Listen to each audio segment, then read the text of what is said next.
Dans ces épisodes de Mes Bricolos, on se retrouve chaque semaine pour commenter les dernières actualités de la création, de l'innovation et du design. Mais on essaye de faire ce qu'on peut avec ce qu'on a. On a des images, des dessins de temps en temps, on a quelques éléments qui nous permettent d'essayer de deviner ce qui s'est passé, d'essayer de comprendre le processus créatif, d'essayer de comprendre le cheminement et les intentions, la stratégie qui a poussé une marque, une entreprise à proposer ce produit.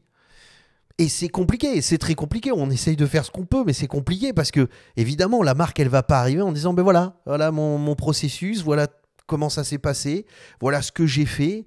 Voilà comment je l'ai fait. Bien sûr, ils ne vont pas le faire parce que sinon c'est trop facile. Il suffit que la concurrence attende de voir comment la marque s'est développée et puis après ils ont juste à copier. Donc c'est souvent très très secret. C'est souvent quelque chose qu'on ne peut pas, qui n'est absolument pas accessible par le public. Alors moi, ce que j'essaye de faire, évidemment, ça fait 20 ans que je fais du design. Je suis diplômé d'une école de design produit.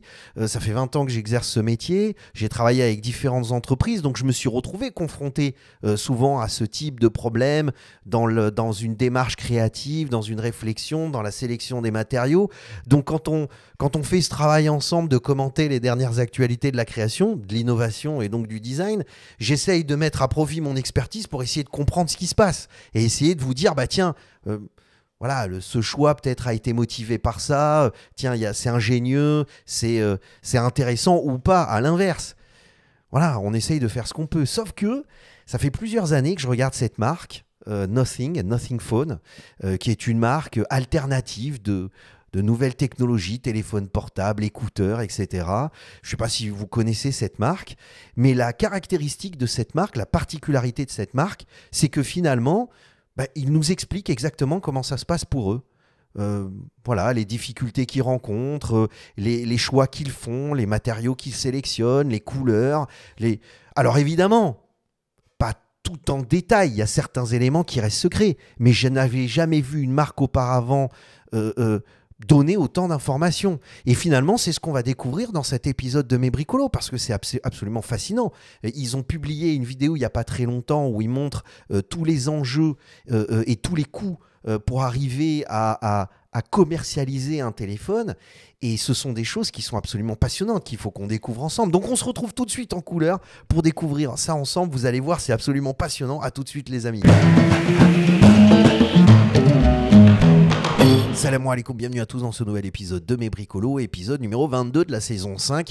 Comment vont mes bricologistes préférés? Comment ça va les amis? J'espère que vous avez passé une merveilleuse semaine. Moi, ça me fait toujours très plaisir de vous retrouver. C'est notre petit rituel hebdomadaire. Chaque mercredi à 17h GMT, je publie un nouvel épisode de Mes Bricolos.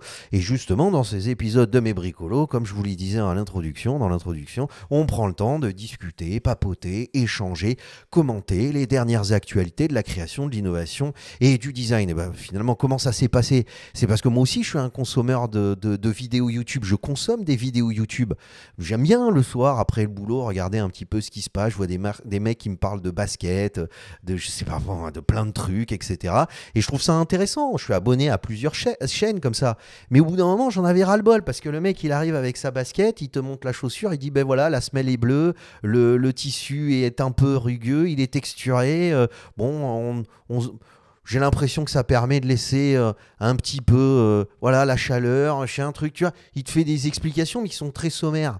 Donc je me suis dit, c'est dommage parce que c'est quand même mon métier, donc je peux avoir un regard un peu plus précis sur justement les enjeux de conception, de réalisation, de fabrication, de design, d'ergonomie, de fonctionnalité, et essayer à chaque fois, rapidement, comme ça, ensemble, de vous faire part de mon expérience, de mon expertise sur l'analyse de ces produits. Et donc c'est vrai que quand je tombe sur une marque comme par exemple Nothing, je trouve ça passionnant. Alors j'en ai parlé plusieurs fois dans ces épisodes de Mes Bricolos, mais le problème c'est que j'ai jamais fait un épisode sur cette marque, sur Nothing. J'ai souvent inclus Nothing dans des épisodes un peu plus denses où je parlais d'autres choses et pour illustrer mon propos, j'utilisais cette marque. Mais là, j'avais vraiment envie de m'arrêter sur cette marque. D'autant plus qu'il y a des produits produits qui ont été annoncés, qui vont venir en mars, et je pense que ça va être très intéressant. Donc je ferai certainement un autre épisode de mes bricolos plus en détail sur les téléphones et les produits qui seront proposés. Mais je voulais m'arrêter d'abord sur la marque Nothing, parce que c'est quand même une marque qui est très intéressante. Alors le CEO, qui s'appelle Carl Pei, il dit We are building a world where tech is fun again. C'est-à-dire on fabrique un monde où la tech est à nouveau intéressant, fun. Voilà, dynamique. C'est vrai que bon, c'est un peu, on est rentré un peu dans un ronron où tout se ressemble, tout est à peu près identique. Que vous alliez Samsung, Apple ou n'importe quelle marque, grande marque de téléphone ou de tech, c'est souvent un petit peu la même chose. On n'est plus trop surpris par les produits. Ça se ressemble. Vous voyez ce que je veux dire? C'est-à-dire, c'est une compétition après de puissance, d'optique pour faire vos photos. Enfin, tu vois, c'est une espèce de compétition technologique, mais le produit en lui-même devient de moins en moins intéressant. Voilà. Et puis alors, ce qui est intéressant, c'est pourquoi il dit again, parce que je pense qu'il fait un clin d'œil à Apple fin des années 90, début des années 2000, quand justement il y a eu cette espèce de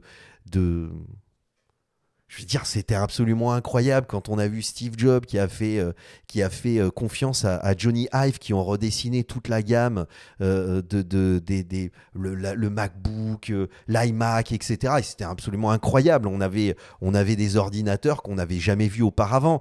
Et je pense que voilà, l'objectif de Carl, c'est de revenir un petit peu de retrouver ce fun. Dans les technologies, et de retrouver des produits qui ont du caractère, qui ont du sens, qui se positionnent, qui se distinguent un petit peu. Donc on voit notamment qu'ils ont gagné un Red Dot Awards, ce qui est pas mal, hein. Gagner un prix des Red Dot, c'est vraiment intéressant parce que ça met en avant des marques qui prennent des risques créatifs, généralement. Donc, quand on a cette petite sphère rouge striée, c'est que généralement, la marque a pris des risques créatifs et ça encourage les industriels, les marques à parier sur le design, à essayer d'innover. Et les produits sont assez intéressants. Ils ont leur propre langage formel. Il y a ce qu'ils ont appelé le glyph, c'est-à-dire avec cette espèce d'élément lumineux à l'arrière qui est plutôt élégant, parce que souvent quand on travaille un petit peu une matière lumineuse comme ça sur un appareil technologique, ça fait souvent tu sais, les néons verts sous les voitures, tu vois, il y a un côté un peu cheap. Mais là, ils ont réussi à faire un objet très intéressant avec un langage formel vraiment, voilà, caractéristique de la marque. Voilà, il y a un produit qui est bien fait, il y a une intention intéressante. Ils jouent sur la transparence, sur le pixel. Ils ont aussi redéfini l'OS. Ils ont fait du design UI et UX, User Interface et User Experience, qui est très intéressant. Donc, on est vraiment sur ce qu'on appelle du design global, une identité de marque cohérente avec des produits cohérents, du design numérique, du design de produits, du design graphique. Voilà, il y a vraiment une marque qui embrasse cette idée de l'innovation, de la création et du design, et qui propose des produits qui sont très performants et très compétitifs, hein. Quand on voit les différents produits qui sont proposés, franchement, c'est bien, et à des prix qui sont abordables. Voilà. Donc voilà, ce que j'essaye de vous dire, c'est que voilà, on est sur une marque. Alors c'est vrai, tu peux me dire oui, mais regarde, les optiques sont toujours placées au même endroit, on a toujours les mêmes courbes, tu vois, c'est un peu le même le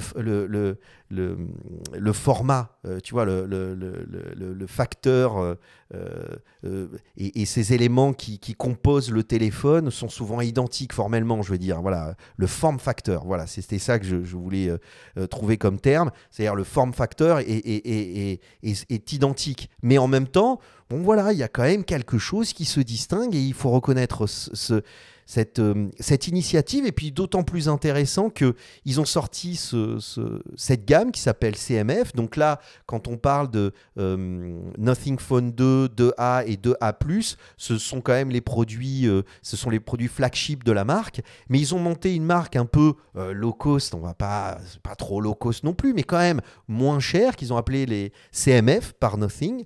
Et là, pour le coup, on avait fait un épisode de Mes Bricolos où je vous ai dit, on en a plus ou moins parlé.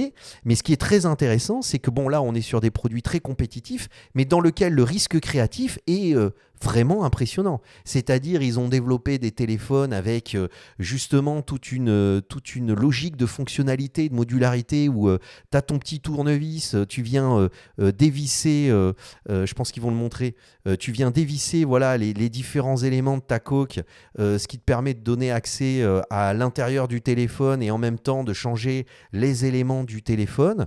Tu vois, tu peux changer les éléments du téléphone, tu as la petite vis qui va avec, tu as une petite molette qui te permet de rajouter des accessoires au téléphone. Bref, projet de design produit avec logique d'ergonomie, fonctionnalité, avec un positionnement de marque très intéressant qui se distingue de l'existant. Il y a cette idée de personnalisation, allez, on effleure le concept du design non standard. Voilà, on est plus dans la personnalisation que dans le non-standard, mais quand même, il y a quelque chose, il y a une prise de risque qui est très très intéressant sur ce produit. Et en plus, c'est un produit qualitatif, quoi. C'est pas rien. Alors, petit clin d'œil, hein. Moi j'aime bien, parce que je l'avais dit la dernière fois, mais je vais vous le redire. Ça, c'est une photo qui a été prise à la Mamounia de Marrakech. Ben oui, parce que pour ceux qui ne savent pas, tous ces épisodes de Mes Bricolos sont enregistrés de mon studio de design à Marrakech, justement. Et moi qui ai travaillé avec la Mamounia et qui connais bien ce bâtiment, bah, cette photo est prise d'une chambre de la Mamounia de Marrakech. Donc voilà, ça me plaît d'autant plus que voilà, on sent qu'ils ont fait un petit voyage à Marrakech et qu'ils ont profité de ça pour faire des images de communication de la marque. Donc c'est intéressant. Voilà, on est sur, ce que j'essaye de vous dire en première partie, c'est qu'on est sur une marque qui est très intéressante. Et aujourd'hui, moi, je trouve que de tout ce qui est proposé dans le marché de la téléphonie mobile, Nothing est une marque qui est la plus intéressante en termes de création, d'innovation, de positionnement, de réflexion. Je trouve que vraiment, c'est très intéressant. Voilà. Et j'ai un iPhone, c'est vrai, il n'y a pas de souci, j'avoue. Mais en même temps, je suis à deux doigts d'avoir envie de m'en acheter un. Voilà, de Nothing Phone. Je vais peut-être attendre de voir les trois ce qu'ils vont proposer, mais j'ai envie de faire partie et d'encourager cette dynamique créative et cette dynamique d'innovation pour une marque comme ça. Mais alors, bon voilà, je vous ai présenté la marque, mais depuis le début, là, en introduction, je vous ai dit, c'est rare qu'une marque montre ce qui se passe, leur processus créatif, comment ils ont développé les produits. Et c'est là où on arrive dans la deuxième partie de la vidéo qui est très intéressante, c'est déjà, ils sont très connectés avec leur communauté, c'est-à-dire ça, on est sur leur site internet et en fait, ils engagent des dialogues, des discussions autour à la fois, si vous voulez, des produits de leur marque. Et donc, ils communiquent directement avec leur communauté, les personnes qui justement ont acheté leurs produits ou alors sont intéressées par cette marque. Et ce qui est intéressant, c'est que donc, il y a des échanges qui se font entre justement pas des dirigeants, mais des gens qui travaillent dans cette entreprise et les utilisateurs, les consommateurs, ceux qui utilisent les produits. Et ce qui est très intéressant, c'est que ce sont des va-et-vient, des expériences, des commentaires. Ils prennent en considération les commentaires des utilisateurs. Des fois, ils adaptent le produit, ils font évoluer le produit avec mais justement le feedback de leurs clients, des utilisateurs. Donc c'est remarquable, mais aussi ils parlent de sujets un petit peu différents, comme par exemple ce qui se passe avec DeepSeek. On a fait un épisode de Mes Bricolos la semaine dernière sur ce sujet qui vous a pas mal plu, je vous conseille d'aller le voir, je le mettrai à la fin de cet épisode. Mais voilà, ils en parlent parce que c'est un sujet important. Nothing Phone a pris le parti pris d'intégrer ChatGPT dans leur système, ce qui leur permet de pouvoir justement faciliter cet accès à l'intelligence artificielle, et ils interrogent la communauté avec DeepSeek. Donc ça montre un petit peu ce lien avec la communauté et cette envie justement de suivre un petit peu les remarques qui sont faites par leurs utilisateurs, ce qui est plutôt rare. Quand tu vois Apple, par exemple, ils s'en foutent complètement. Il faut vraiment qu'il y ait quelque chose qui soit terrible et qui prenne une dimension médiatique importante pour qu'Apple tende l'oreille. Sinon, Ils s'en foutent complètement. Hein. Vraiment, il y a pas de doute là-dessus. Mais ils ne s'arrêtent pas là. Et ce qui est intéressant, c'est que je prends cet article de Yanko Design, un site internet que j'aime bien suivre, parce qu'ils ont fait un sujet sur combien coûte. Alors, c'est Nothing Phone qui a fait ça. Ils ont fait une vidéo sur leur chaîne YouTube qu'on va voir juste après, sur combien coûterait le développement d'un téléphone. C'est-à-dire, il y a MKBHD, ils sont envoyés un mail à MKBHD, qui est un grand YouTuber spécialisé dans les nouvelles technologies, ils lui ont dit voilà, toi ton téléphone portable de rêve ce serait quoi, et donc il a fait une liste d'éléments techniques et de design qu'il aimerait bien avoir comme ça, et après Nothing Phone s'est amusé, donc voilà cette vidéo que je vous conseille d'aller voir, s'est amusé à essayer, si vous voulez, de développer dans le cadre de la vidéo et d'estimer entre toutes les étapes de fabrication, de conception, de recherche et développement, combien coûterait le téléphone en termes de développement, pas en termes d'acte d'achat, c'est-à-dire de commercialisation, mais de développement, combien coûterait le développement d'un tel téléphone. Et c'est absolument incroyable parce qu'il nous explique tout. Les composants, les éléments qui permettent, avec chaque prix pour chaque composant, justement, qui permettrait de développer ce téléphone avec les spécificités, justement, demandées par MKBHD. Voilà, donc il développe un design qui est certes dans les couleurs et qui reprend les éléments graphiques du youtubeur Marcus, donc d'MKBHD. Donc voilà, il y a aussi ce petit travail de design. Et ce qui est intéressant dans cet article de Yanko Design, c'est qu'il fait le même état des lieux que je peux vous faire actuellement, c'est-à-dire que ce qui est intéressant, c'est que Nothing fait toujours ce travail d'expliquer ce qui est souvent ce qui n'est pas mis en avant, ce qui est souvent protégé par les marques. Et souvent, ils font des vidéos en ce sens. Et je vous conseille vraiment d'aller voir et de vous abonner. Moi, par exemple, je suis abonné à la chaîne de Nothing et j'ai jamais vu ça. C'est-à-dire, j'ai jamais vu une marque qui cherche autant à vous expliquer son processus. Alors peut-être, et là je vous attends dans les commentaires les amis, parce que peut-être que de votre côté, vous êtes tombé sur des marques comme ça où vous avez des idées, ou je sais pas, qui sont très ouverts sur justement tout ce processus qui est généralement caché. Moi, je me souviens, un jour, j'avais travaillé pour Renault. J'étais parti au technocentre de Renault et on était allé jusqu'au département design, donc recherche de style, design, etc., pour aller rencontrer l'équipe. Mais c'est un coffre-fort, le truc. Il y a 5 portes. C'est vraiment impossible avec des codes, tu dois poser ton téléphone, tu peux pas, les mecs ils te fouillent, enfin c'est un truc de fou, tu as l'impression de rentrer dans un coffre-fort, c'est terrible. Et ce qui est compréhensible vu les enjeux économiques, hein, moi je dis pas l'inverse, mais c'est pour vous montrer à quel point c'est rare.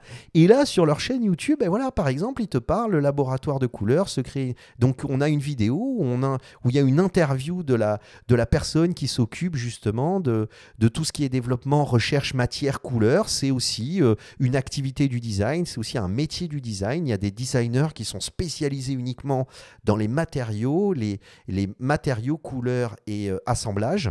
Que là-dessus, et ils font ça tout le temps, c'est-à-dire toi, il y a des designers qui dessinent le produit, et après il y a des designers qui vont imaginer le système d'assemblage, la façon dont ça va s'assembler pour avoir quelque chose qui soit cohérent, bien conçu. Après, on a les matériaux, les couleurs, pour qu'il y ait vraiment ce travail de texture. Enfin, c'est très complet, quoi. C'est très complet. On a donc cette vidéo très intéressante où il explique justement la complexité de développer un produit avec les composants, etc. Ils expliquent aussi, il y a une vidéo plus orientée user interface et user experience, c'est-à-dire tout ce qui est design graphique et design design numérique. Et c'est très intéressant. Donc, sur quelques vidéos juste comme ça, on découvre certaines choses qui sont généralement jamais montrées, jamais présentées. Alors certes, ça fait partie d'une stratégie marketing, mais c'est quand même passionnant, c'est quand même quelque chose de très intéressant. Et donc c'est pour ça que je voulais faire ce petit épisode de mes bricolos sur Nothing Phone et vous encourager à vous abonner à leur chaîne et à regarder un petit peu ces différentes choses. Parce que si à un moment donné, parce que c'est vrai que c'est facile de dire ah oui mais regarde Apple ou Samsung ils font ça, mais ils auraient dû faire ça, pourquoi ils n'ont pas mis cet écran, pourquoi ils n'ont pas mis ce processeur, pourquoi le design est comme ça. En regardant cette vidéo, c'est vrai que vous allez comprendre pas mal de choses. Et si vous êtes intéressé un peu plus par ce métier, parce que vous voulez exercer ce métier, ou par exemple parce que justement vous avez besoin de comprendre des choses et vous êtes curieux, un peu comme moi je l'étais avant de faire ce métier, ben c'est vraiment passionnant. Cette marque est passionnante, vraiment. Et ça, moi, ça me donne envie d'encourager cette initiative. Alors, je voulais terminer juste là-dessus parce que c'est un petit clin d'œil qui est quand même sympa. Et Core77, c'est vraiment le site internet qu'il faut suivre quand on veut avoir le backstage d'un projet de design. Mais souvent, ce ne sont pas les marques qui mettent en avant le processus je veux dire créatif et le processus de recherche créatif. C'est souvent les designers en fait qui font ce travail-là et qui des fois, dans certains cas, se permettent, si vous voulez, de montrer un processus. Et là, dans cet article qui est sorti là dernièrement, c'était le 30 janvier, donc c'était il y a quelques jours, on voit quelques étapes de réflexion. Donc le principe, c'est une pissotoire, une pissotière, c'est pour pisser dans un, dans un truc, mais pour éviter que ça t'éclabousse. Alors pour te dire un petit peu, c'est-à-dire à quel point le design industriel, le design produit est partout. C'est ça qui est intéressant, c'est que vous arrivez une aire de repos, vous êtes tapé 2 heures de route sur l'autoroute, vous arrivez, vous posez pour aller pisser parce que vous n'en pouvez plus, et vous ne dites pas qu'il y a des designers qui ont passé des semaines, des mois, voire des fois des années pour développer ce que là où vous êtes en train de vous soulager. Tu vois, et moi j'adore ça, c'est-à-dire moi un article comme celui-là, je trouve ça génial parce que tu apprends plein de choses. Alors déjà ça permet de voir les étapes de conception, de design, de recherche de forme, tout ce qui est technique, plan, disposition un petit peu plus précise de la façon dont l'objet doit être positionné, travaillé, certains dessins de recherche sur les principes du concept à travailler, certaines réflexions sur les intention. Alors j'arrive à le savoir assez vite parce qu'il y a beaucoup plus de production qui est fait en termes de dessin, mais en quelques clins d'œil, parce que comme c'est mon métier, j'arrive à comprendre très vite ces dessins-là. On est sur des dessins de recherche. Et puis après, on arrive sur des maquettes. Alors là, on est sur un prototype et on teste le prototype pour voir si ça fonctionne, mais on n'est pas, c'est pas une maquette, ça. On est vraiment sur plus un prototype là. Là, on est sur des maquettes à échelle réduite faites en impression 3D. Pareil, je vois exactement la technologie qui est utilisée pour imprimer ce type de petites maquettes. On voit qu'ils sont dans une recherche de forme. Donc on voit qu'ils essayent différentes formes. Et autant c'est vrai que vous passez du temps à faire du dessin, c'est bien. Après, vous faites de la modélisation 3D, c'est bien. Mais tant que vous n'avez pas l'objet dans les mains et que vous n'avez pas cette matérialité de l'objet, c'est compliqué. C'est là où l'impression 3D devient très intéressant parce que c'est là où ça va vous permettre de justement tester les différentes formes. Une fois que vous êtes mis d'accord sur une forme, vous faites une maquette échelin. Alors là, j'imagine qu'ils l'ont fait avec du plâtre. D'accord, pour justement se rendre compte un petit peu de l'objet en faisant des moules en plâtre, ce que j'aurais fait moi aussi. Je déduis là, mais je pense que ça doit être ça. Et après, on arrive sur justement le modèle final avec les 3 propositions, avec les 3 types d'objets. Alors en termes de design, c'est vrai que quand tu vois les maquettes, je pense qu'il y avait certains qui étaient peut-être plus intéressants, mais en termes de forme, mais peut-être plus complexe à fabriquer. Mais quoi qu'il en soit, voilà, on voit la forme finale avec l'objet. Donc ce que j'essaye de vous montrer là-dessus, c'est que pour ceux qui sont intéressés de comprendre un peu comment ça se passe, un processus créatif et un processus de design, de conception, Core77 est un site internet qui le fait très bien. Et de temps en temps, on tombe sur ce genre de petites pépites et qu'on n'imagine pas finalement que le design investit notre quotidien. C'est quelque chose qui est vraiment partout. Et donc, c'est intéressant de comprendre ces processus créatifs et ces processus de conception. Et peut-être que je vous dis, hein, moi, certainement, sur un de mes projets, peut-être que à l'avenir, je pourrais aussi montrer un petit peu tout ça. Mais bon, on signe des clauses de confidentialité avec les marques avec lesquelles on travaille. Et ça nous bloque. On peut pas, même si on a envie de partager toute notre réflexion créative, il y a des moments. Mais on peut pas, on n'a pas le droit de l'expliquer, de le montrer, parce que ça fait partie des secrets de l'entreprise. Donc voilà, j'espère que cet épisode de Mes Bricolos vous a plu. Ça a pour objectif aussi de parler un petit peu de ce métier, de parler du design et de vous montrer à quel point c'est intéressant de se creuser un petit peu la tête pour comprendre tout ça. Donc je vais vous laisser avec d'autres épisodes de Mes Bricolos hein, qui vont s'ouvrir de part et d'autre là à côté. Allez cliquez, baladez-vous, regardez un petit peu comment ça se passe, partagez ces épisodes de Mes Bricolos. Je fais ces vidéos de mon studio de design à Marrakech.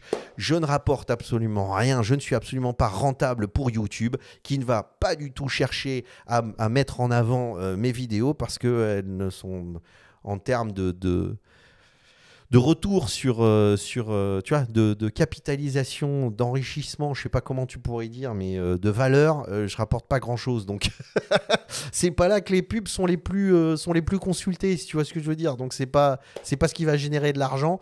Donc je serai jamais mis en avant. Donc c'est à vous de faire ce travail-là, d'en parler à vos amis, de vous abonner, de cliquer sur la petite cloche pour recevoir les notifications. Donc je vous laisse avec des vidéos qui vont s'ouvrir à droite et à gauche. On se retrouve la semaine prochaine pour un nouvel épisode de Mes Bricolos. Vous pouvez encore cliquer sur ma petite tête si vous voulez vous abonner. À la semaine prochaine. Pslama à tous. Bye.